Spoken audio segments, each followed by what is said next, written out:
These are the Minecraft build hacks that you need to add to your world, but they get increasingly more pro as the video goes on. By having a light blue stained glass right underneath our heavy core, it just looks like we placed our mace right down in the world. Building over water can be a real hassle, but thankfully we have lily pads for a better alternative. And using these, we can start from the surface instead of diving deep. The skeleton skulls are usually just good for one thing, spawning the wither. But by angling these just right, we can follow this user's lead and have them be cannonballs inside of your pirate ship. While your friends might settle for a regular written book inside of their lecterns, if we just place two of these facing inwards, then we got a supersized tome to use at your desk. Ever since 1.21, tuff blocks are going to get a lot more love in the building community. We can almost blend together the textures of the different tuff blocks, and using that make a gradient into our pillars. By just placing down some mangrove roots like this, that work surprisingly well as dead sugarcane stalks. Take a look at these walls. Now, from afar, nothing looks too out of the ordinary, but up close, you'll notice that we actually did the unthinkable. We used walls as walls. It turns out that even without text, what would have been simple stacks of blocks becomes something much more upscale when we add signs for detail. Using endstone in a build is already a bold move, but this user shows us that there's actually a pretty good reason for Mojang added in the brick versions of these blocks, and that by using it together with green glazed terracotta, you can get a really nice green looking building for your skyline. I actually think that granite could do better for itself, and if you look at examples where it's mixed in with spruce logs and wood, the reddish hues of the granite actually make it work really nice as a complementary stone block. By alternating between a heavy core, a wall,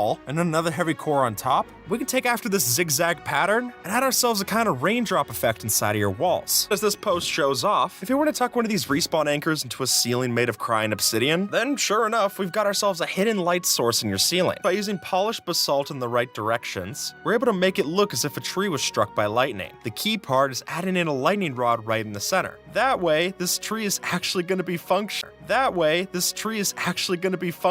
As a lightning rod. Take a ruined portal for example. These are supposed to be burnt up and badly damaged, but the regular stone brick doesn't always sell that. So instead, we could add some of the deep slate and black stone variants to the mix and make charred and damaged stone to your builds. If armor stands have taught us anything, then it's that these armor trims can also blend particularly well inside of our build hacks. And my newest favorite one is using the bolt armor trim to make our own recreation of Tron inside of Minecraft. Scaffolding is a great block, but it doesn't look much like actual scaffolding. So instead, we're gonna use campfires. It'll still be functional as scaffolding, but look a lot more believable to the actual thing. With a couple of iron trap doors laid across like this, with some anvils to boot for the edges, we can add in a skeleton skull and an invisible item frame with a bone in it to give ourselves the perfect evil autopsy table to put inside of a scary build. Here's how to make your bamboo farm look 10 times better. Since with the help of the debug stick, we can add in these different leaves to your bamboo stalks and essentially make them into a whole new plant. By alternating between dark oak fences and nether brick fences like so, we're essentially creating larger fence gates than we ever thought were possible inside of vanilla Minecraft. By using an open fence gate, we can separate our lava from the campfire but still have the smoke billow out the top. And that, folks, adds a great particle effect to any lava lakes you plan on adding. All it takes is placing one of the 16 bed types and then right-clicking it with a debug stick to get something of a colorful slab to use. Armor stands are entities, and with those properties, we can get some interesting results. For instance, why not overlap their hitboxes and score some extra detail on a build? By hiding a string underneath the anvil, the string's able to be free supporting, and now we can use this anvil with a couple of chains on top as a survival-friendly anchor detail. You see, since observers can detect when daylight sensors update, then you can have this system power a bell that lets you know when it's right time to hit the hay. If we tuck a villager into a minecart like this, its hat will still poke through the floor. So with enough slabs and a shepherd villager, we can make our very own moving Roomba that rides around your floor. What we have here is a banner pattern that's aligned just right, so that the black circle of the banner pattern actually looks like a hole inside of the tree bark. And then the added detail to have a custom player head that looks like a log that's sticking out of the tree, I think works just great. If you're playing in creative and you summon in a sniffer with the no AI tag, then you'll notice that you'll have this great bush texture to play around with. And a signature sniffer sticking out too. With the help of an armor stand, we're able to position our telescopes just right and make it look like we got spyglass bottles instead. Lots of cobblestone can look fine in certain situations, but when you see it by itself, it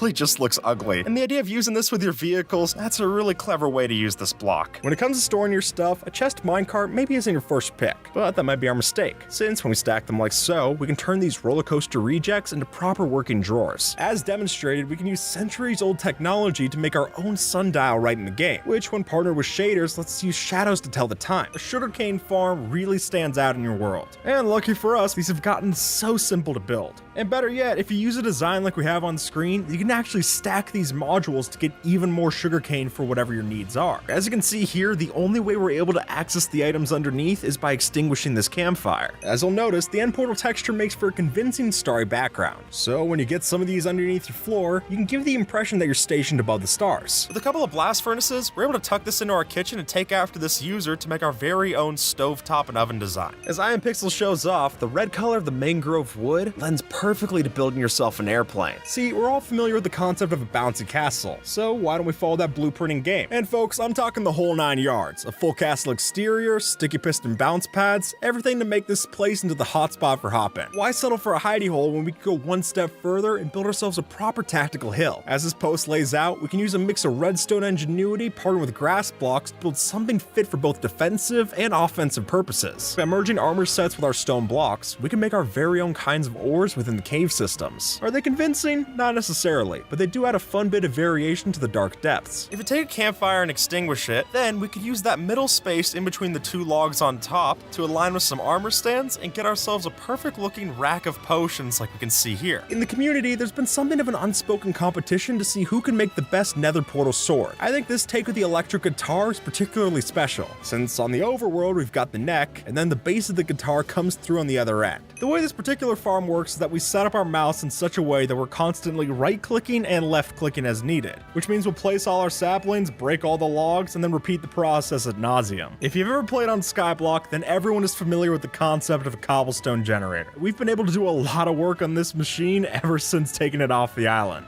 And you can see as much when you look at this, which is an automatic cobblestone generator. Finding the ancient debris necessary to get netherite is a real hassle to do. Well, if you still got a hankering for explosions, then you gotta build a TNT duper for netherite mining. Going over lava in the nether is a huge pain. Through the help of flying machines and some extra potent ice, we can actually have it where this machine will get set off and just make a straight line of basalt right in front of it. Nether portals are kind of an eyesore, and they can definitely spawn some piglins if you're not careful. Using a delay circuit like this, we can have it so you stand in the portal, press the button, teleport, and then all the evidence is cleared behind you. With this command that I'm going to put down in the description, if you put this inside of a command block, then we can press the button and get ourselves a fully formed couch made out of purpur. The concept of this is fairly simple. We build a large spawning platform for wanting villagers to come into play, then we put a bell in the middle that they make their way towards. And as soon as they're there, you kill them off and their llamas, and then you're able to get free leads for you. Here we've got a piston door that only opens up for players. See, just using a calibrated skulk sensor alone would detect for any movement, but we're filtering that out by using this skulk shrieker. And at that point, it powers the note block and we're able to walk inside. As it turns out, salmon, cod, tropical fish, and pufferfish all have a 5% chance of dropping bone meal on death, which is not a high yield by any means. But if you want to kill 2 birds with 1 stone and get a fish farm and a bone meal farm up and running, this is a way to do it. If you want to make the fastest mob farm possible, then we've got to look at what Victor 40's cooked up. This mob farm is one of the fastest mob farms in Minecraft. Just this alone, we're filling up almost 900 double chests worth every hour. Built by Mythical Pingu, we have a full-scale redstone tank. And of course, it's hard to look at this thing and not appreciate what's on top of it. Watching it in action's something else. Made by Crafty Masterman, this here isn't just a big vault, but it's a big vault made out of even bigger large-scale blocks. And those large-scale blocks are completely functional.